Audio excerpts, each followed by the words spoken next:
Hi guys, my name is Cynthia, and I'm going to be talking to you about the three topics I chose about my semester project. So my topics were self-concept, empathy, and verbal aggression.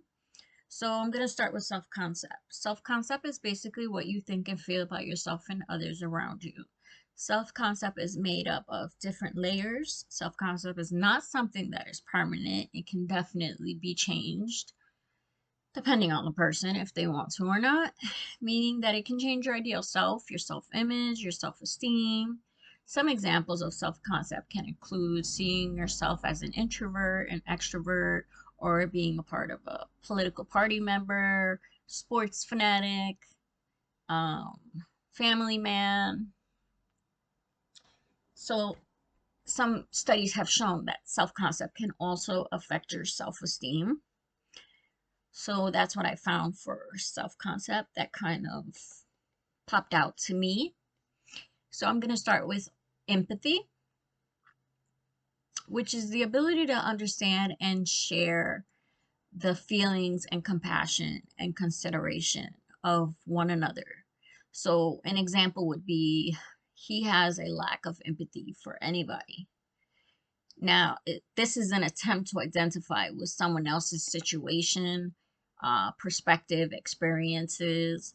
Being empathetic is critical for establishing relationships and in and outside of the work environment. For example, I am a dental assistant, so my number one job, I have to say, with patients and my coworkers would be empathy. Um, Sometimes these patients never had these procedures done or get news that they don't want to hear or they're scared of. My job is to sit there, kind of explain the process and assure them that it's okay, that I've been in their shoes and I will guide them through and make sure that everything goes smoothly so that they feel confident, safe, and secure. My next one would be verbal aggression. Now, verbal aggressive is thought to be mainly a destructive form of communication, sometimes needed for a positive outcome depending on the situation, but that doesn't always work all the time.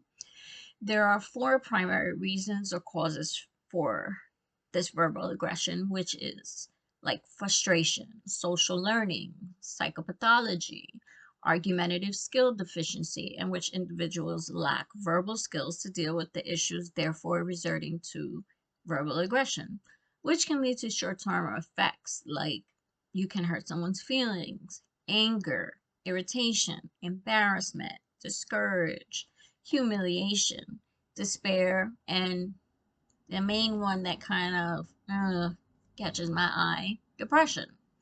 Because sometimes you say things without even thinking, and then you go back and you think alone, and you're like, oh, I should have never said that. Now, how did I make them feel? Now I feel some type of way because that's not how I wanted it to come across, but now it's too late. So now you kind of get into your head, and that kind of causes the depression. An example of this would be when someone uses to repeatedly demean or frighten, or and other main people know this to be as a controlling type of thing. So these are the three topics that I discussed in my semester project, and these are the three that I researched and kind of connected with. And I want to see if you guys feel the same way that I do and the information that I understood about these chapters that we've read about and kind of get your feedback on it. And I hope you enjoyed my video.